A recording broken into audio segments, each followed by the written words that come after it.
अंकित अवस्थी। जैसा कि आप सभी जानते हैं कि जब से ट्रंप आए हैं तब से इमिग्रेंट्स को लेकर के काफी सख्त हैं और उनके साथ साथ उनका पूरा प्रशासन अमेरिका को ग्रेट बनाने के लिए निकला हुआ है।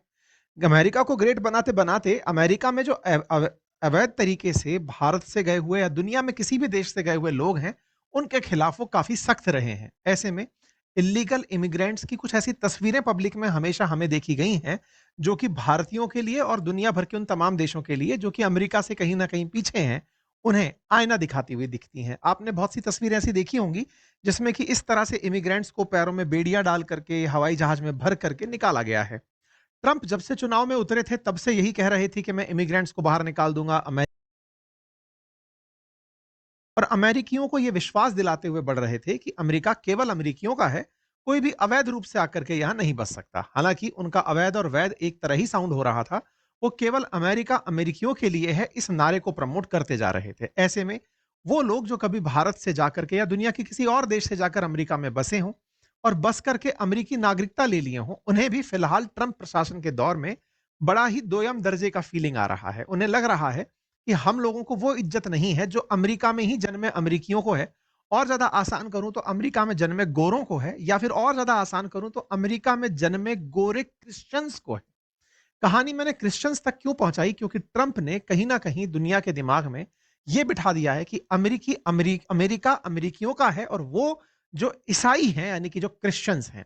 हालांकि पब्लिकली, क्योंकि दुनिया में अमेरिका खुद को freedom of religious religious freedom के लिए दिखाता आया है कि हमारे यहाँ पर रिलीजियस फ्रीडम है, तो खुद को जब इस तरह से प्रेजेंट करते हैं तो वो ये बोल नहीं सकते ओपनली कि हम चर्च को चाहते हैं। लेकिन ट्रंप और जेडी वेंस ने अपने कई कार्यों से, विशेष रूप से चार्ली कर्क जैसे लोगों को प्रमोट करके ये सिद्ध करने का प्रयास किया कि अमेरिका चर्च मानने वाले या फिर ईसाई धर्म मानने वाले अमेरिकियों का है और गोरे रंग के श्वेत अमेरिकियों का है।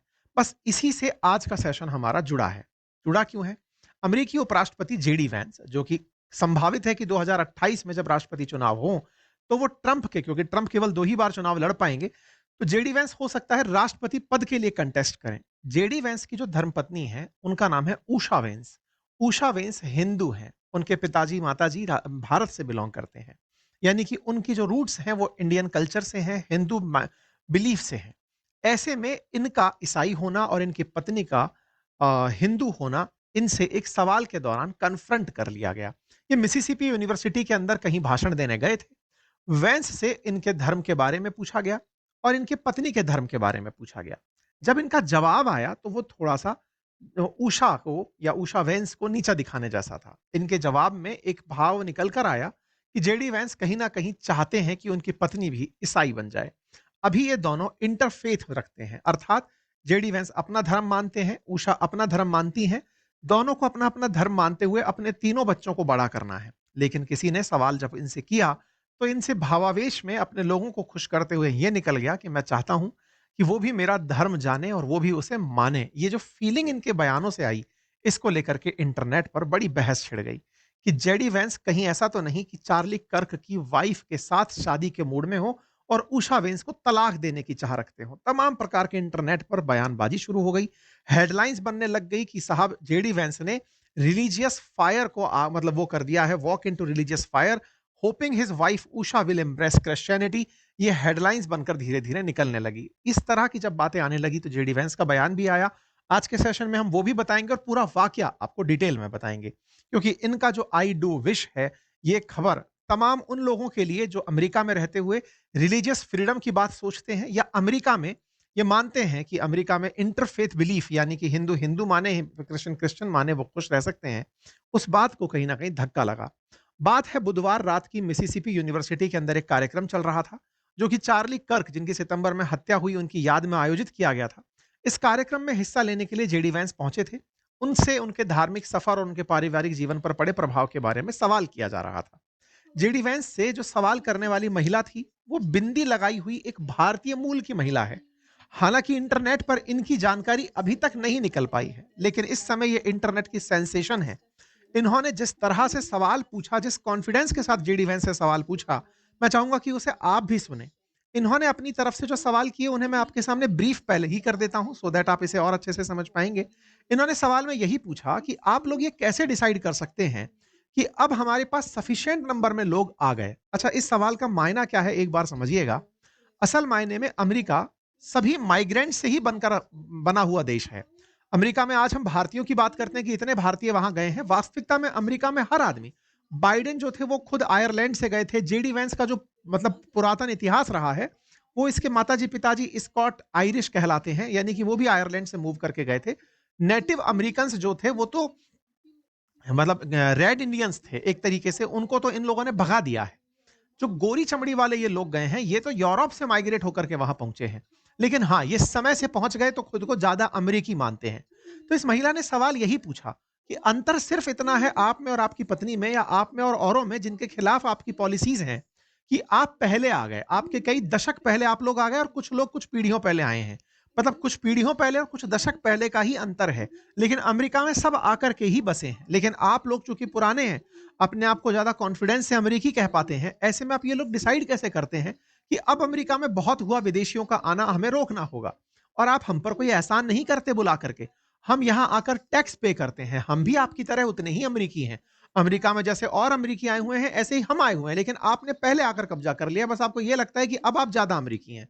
आप क्या टैक्स लेंगे, हम वो टैक्स पे करते हैं। अमेरिका को ग्रेट बनाने में और अमेरिका को ग्रेट चाहने में हम भी उतना ही सोचते हैं। इसके साथ साथ आपके जितने भी थॉट्स प्रोसेस हैं, उनमें इन्होंने कहा कि आप इलीगल इमिग्रेंट्स को बाहर निकालने के लिए बयानबाजी तो करते हैं, लेकिन उसका असर असल मायने में लीगल तरीके से आए हुए लोगों पर भी पड़ता है। आप जिस तरह से लोगों को उकसाते हैं कि मेक अमेरिका ग्रेट अगेन और अमेरिका फॉर क्रिश्चियंस, इनडायरेक्टली जो छुपा हुआ बात है, वो आप तो कुल बिल्कुल इस तरह से करते हैं। ये बिल्कुल वैसे ही है जैसे प्रधानमंत्री मोदी कभी इस बयान को नहीं देते कि भारत केवल हिंदुओं का है, लेकिन उनके साथ में जो आइडियोलॉजी साझा करने वाले लोग हैं, या जिस विचारधारा से वो बिलोंग करते हैं, जिस तरह से आरएसएस के वो लंबे समय तक वो रहे हैं, तो उनसे पूरी दुनिया को जो संदेश जाता है वो यही जाता है कि भारत के अंदर एक हिंदू बिलीफ में, मतलब हिंदुइज्म में बिलीफ रखने वाली पार्टी का शासन है। बिल्कुल वैसे ही जेडी वैंस जो है वो अपने बारे में, या फिर कहिए तो ट्रंप जो है वो अपने बारे में अमेरिका में ये संदेश प्रचारित करने में कामयाब हो गए कि हम रिलीजियस फ्रीडम की बात तो करते हैं, लेकिन रिलीजियस फ्रीडम के साथ साथ हमारे देश के अंदर क्रिश्चियनिटी फ्लरिश करे, ये हम चाहते हैं। ये इन बयान में से कहीं ना कहीं निकल आया। अब इन महिला के बयान को आपको भी हल्का सा सुन लेना चाहिए।